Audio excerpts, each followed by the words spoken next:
kira-kira ya 4 jam lalu atau 8 jam lalu ya, Jokowi menerima apa pengharapan menerima apa dari Palestina, dari Mahmud Abbas ya. Dia menerima Grand Color Order of the State of Palestine ya, itu Pak barusan itu. Nah, karena apa? Karena itu yang saya argumentasi. Ini dari tahun lalu pernah saya menyatakan bahwa ini Benyamin Netanyahu tidak akan tersentuh dengan dalil apapun selagi dia melawan ini ya, saya bilang Hamas ini ya, orang Palestina menjadi musuh. Saya bilang jadi musuh bangsa Israel.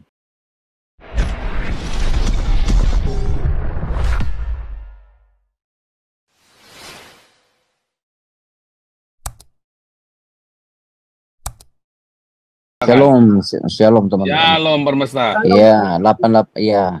Kira-kira ya 4 jam lalu atau 8 jam lalu ya, Jokowi menerima pengharapan menerima apa dari Palestina, dari Mahmud Abbas ya. Dia menerima Grand Color Order of the State of Palestine ya, itu Pak barusan itu diberikan penghargaan khusus kepada dia ini, tetapi itu diterima melalui Instagram, itu saya baca tadi ya. Kemudian saya berbicara tentang sedikit ada kutukan ke Jokowi, itu sudah menjadi kalau dibilang di kesimpulan umum itu, saya ada keyakinan sedikit itu ya, masalah ada kutukan daripada keluarga dia nanti. Kemudian pemahaman, saya analisa pemahaman dari Pastor Paul tadi, masalah psikopatnya itu Prabowo. Saya juga saya angkat topi analisa seperti itu ya. Ya, ini sebagai opini atau analisa itu sangat mengena. Baru akan tanya ada orang bertanya apakah itu akan berdampak kepada seluruh rakyat Indonesia atau cuma tokoh orang tertentu. Ya, jawaban juga Pak Paul mengatakan bahwa itu akan berdampak kepada seluruh rakyat, tapi bagi orang yang beriman kepada Tuhan Yesus Kristus itu akan berdampak. Itu satu pernyataan yang saya bilang tadi, juga tepat sasaran juga ya, pernyataan seperti itu. Yang saya tidak dukung adalah, ini saya kadang-kadang gitu, bagaimana pernyataan Pastor Paul mengenai Perdana Menteri Israel, dia akan terjebak dengan korupsi ya di negaranya sendiri, Benyamin. Tapi saya kira luar biasa ya sistem pemerintahan Israel. Kalau saya lihat ya, dari ada presidennya, ada menteri pertahanan negeri, iya luar biasa. Iya, dia punya legislatif, eksekutif, yudikatif. Ya, persoalannya di sini ya, saya bilang kalau itu pun terjadi kepada Perdana Menteri Israel, cuma ketakutan kalau dia bikin agreement dengan kelompok-kelompok perlawanan Israel, seperti contoh umum terjadi pada Yitzhak Rabin yang ditembak oleh ultranasionalisme ya, dari orang bangsa Israel sendiri, orang yang menembak dia mati terbunuh gitu, karena dia bikin perjanjian Oslo dengan Mesir dan lain sebagainya. Hanya itu yang saya mau bilang, kalau dia bikin perjanjian dengan lawan Israel, itu yang menyebabkan dia nanti akan celaka. Nah, karena apa? Karena itu yang saya argumentasi. Ini dari tahun lalu pernah saya menyatakan bahwa ini Benyamin Netanyahu tidak akan tersentuh dengan dalil apapun selagi dia melawan ini ya, saya bilang Hamas ini. Ya, orang Palestina menjadi musuh. Saya bilang jadi musuh bangsa Israel. Selagi dia perang terus, dia akan nyaman dan aman gitu. Nyatanya aman dan nyaman, pertama masih didukung oleh parlemen. Dia melakukan perang. Dia di sini pernyataan kita bahwa kalau dia melakukan perintah perang, itu bukan perintah dia, persetujuan daripada Bapak Kongres. Dan kemudian persetujuan dari beberapa itu, kadang-kadang kita dengar kan ada media-media di Indonesia, coba media-media di Indonesia, media dia coba mereka membuat apa ya, opini bagaimana Yoav Galan itu salah miscommunication sama Benjamin Netanyahu. Itu yang dibuat oleh kelompok-kelompok media di Arab sana, sebikin konflik antara Menteri Pertahanan Keamanan atau siapa yang berkuasa, tapi tidak bisa terjadi. Kemudian saya mau di sini sampaikan, sebenarnya persoalan di Israel itu bukan masalah tanahnya itu Palestina.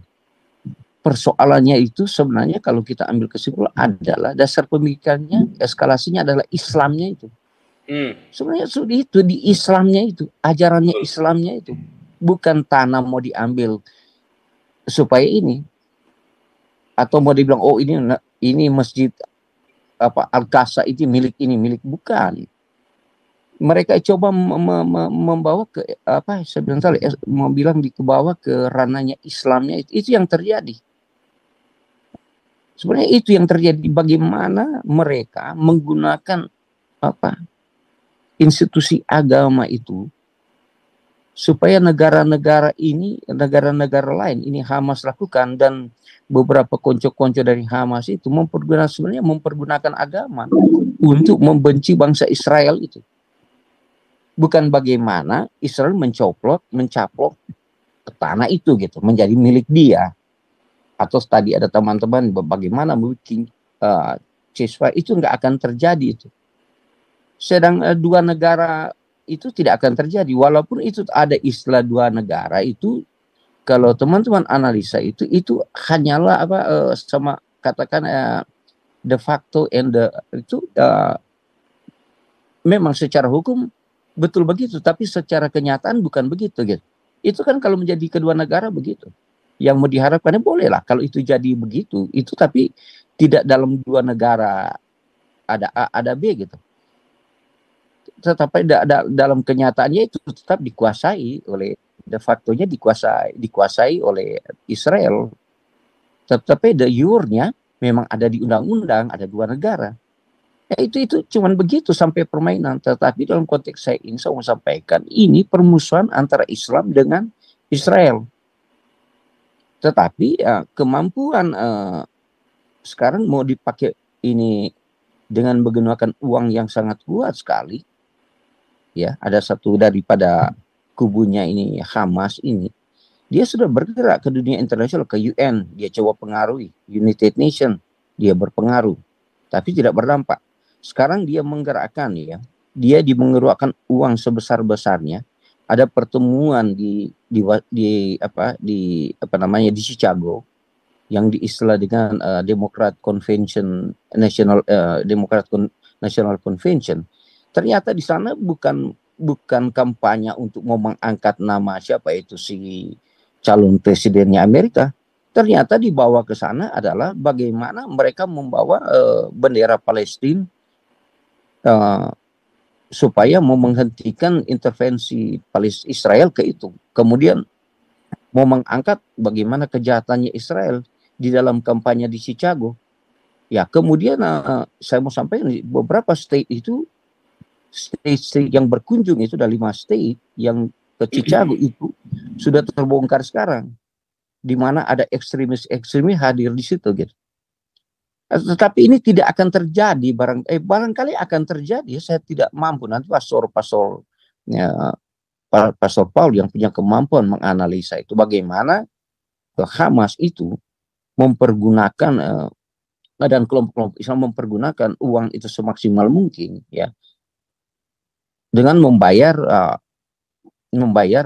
organisasi yayasan-yayasan ada yang di luar, seperti yang terjadi di Amerika sekarang ini. Di Amerika sekarang ini teman-teman boleh saksikan sekarang ada apa di Chicago sekarang, itu sudah kita teman-teman bisa lihat sekarang. Kemudian saya mau sampaikan lagi bagaimana juga pengaruh itu terjadi eskalasinya di UK itu, di Inggris itu, di Jerman itu, di Belanda itu, di Polandia itu, di Hungaria itu, di Swiss itu dipengaruhi oleh kelompok-kelompok Islam yang dibiayain. Nah, sekarang persoalannya saya mau sampaikan sini, clue-nya di sini adalah karena Islamnya ini, bukan karena persoalan tanah atau persoalan itu, bukan itu. Doktrinnya ada Islam. Itu saya selalu cuma kembali ke Islam. Persoalan apapun Islam. Dan kedua saya bilang Benyamin Netanyahu itu ya barangkali saya tidak yakin dia akan dia tidak melakukan korupsi. Coba logikanya, korupsi dia di negara maju begitu, mau korupsi untuk apa sih gitu. Kemakmurannya sudah penuh, mau makannya sudah penuh, rumahnya sudah penuh, berarti mau korupsi untuk apa? Kecuali kita bicara Indonesia itu, keserakan, kerakusan itu orang Indonesia kelihatan. Pemimpin, pejabat-pejabat itu, sehingga tadi saya dengar baik-baik Pak Paul katakan bagaimana hutang Indonesia naik 300% sampai merakur 800 triliun lebih. Ya, hutang Indonesia. Bagaimana mau bayar hutang? 8.400 triliun. Iya, 8.000 atau 8.400. Ya, saya catat juga di sini ya. Bagaimana mau bayar hutang itu? Itu kembali ke Indonesia. Itu barangkali salah satu kutukan kepada Jokowi. Ya, kemudian jeleknya negara Indonesia juga ada satu. Bagaimana dia itu mengangkat menteri-menteri yang melakukan korupsi. Sehingga begitu juga si partai-partai politik itu, yang ketua-ketua partai itu, semua itu orang-orang korupsi semua. Sehingga orang-orang itu yang kita analisa tahun lalu itu, mereka tersandra dengan korupsi. Sehingga ingge aja si partai-partai politik untuk supaya mendapat jadi menteri. Setelah dia jadi menteri, Pak, karena dia menteri melakukan korupsi dulu sehingga dia menjabat menteri. Tapi saya yakin ini setelah penggantian Prabowo, orang-orang itu akan kena hukum balik itu. Saya yakin akan hukum. Ya, inilah pandangan saya tadi. Kalau saya cuma membantah tadi, saya kira Benyamin Netanyahu tidak akan kena sanksi hukum. Dunia internasional International Court Crime itu, International Justice Court aja nggak mampu sentuh dia. Ya, apalagi ya negara-negara mana lagi nggak bisa diprovokasi, dipergunakan propaganda apa oleh lawan politiknya atau lawan negara daripada Israel tidak akan mempan, karena ini Israel sudah punya kemampuan mereka sudah punya kemampuan mendeteksi secara dini gitu. Sesuatu sebelum terjadi mereka sudah jawab gitu. Apalagi teman-teman bicara mau bikin gencatan senjata, enggak barangkali dia udah bikin pernyataan gitu. Dia bikin pernyataan tertulis, dia mengatakan kalau kita bikin berarti kita kalah dalam perang. Sendiri dia mengambil satu Alkitab di dalamnya, kalau nggak di salah pengkhotbah atau di mana, dia bilang ada waktunya untuk berdamai, ada waktunya untuk berperang. Ini saya senang itu pernyataan-pernyataan yang itu komitmen konsisten begitu. Itu saya akui itu. Saya itu yang pandangan saya tidak akan yakin dia akan, kecuali saya bilang seperti Ishak Rabin bikin perjanjian dengan lawan politiknya dia, lawan negaranya dia, pasti ada kelompok yang akan menembak dia. Seperti perjanjian Oslo saya masih sedikit ingat ya.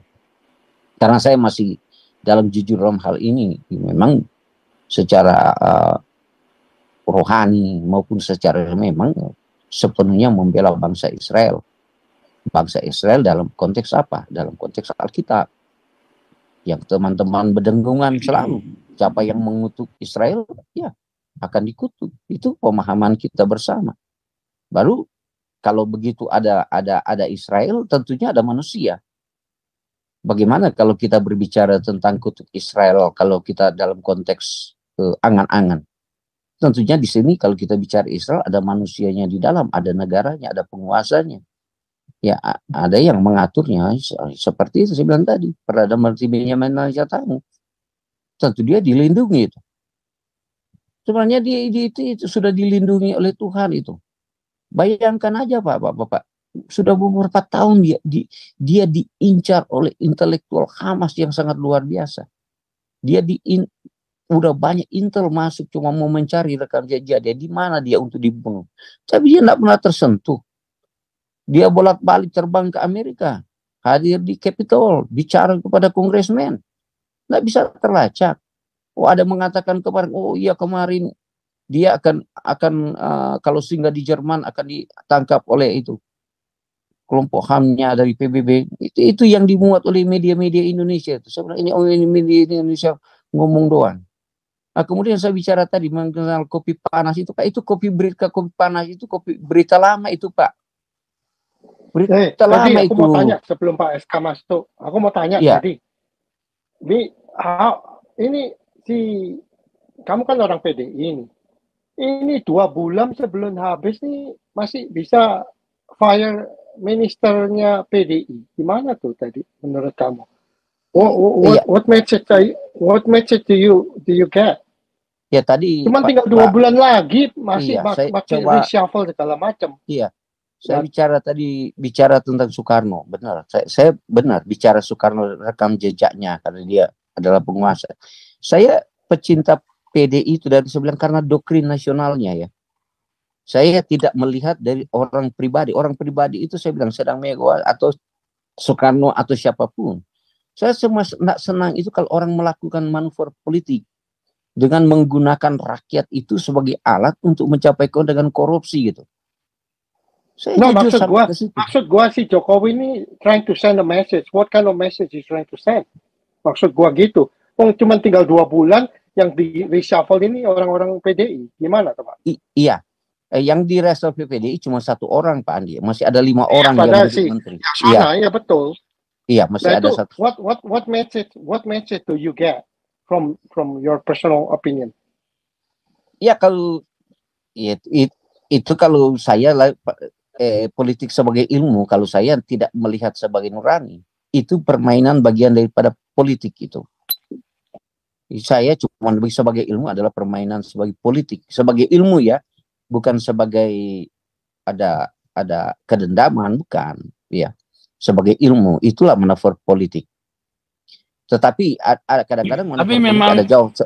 Ada kan ya Pak Tevi ya, itu si Joe Biden itu kan harusnya kan sudah selesai timingnya dia. Ya ini saya lagi cari video yang Joe Biden maksa itu ya. Yang Joe Biden pidato dia kayak maksa banget gitu ya. Cari hatinya orang-orang pro Palestina itu iya. Itu saya enak sekali saya melihat ini orang ya.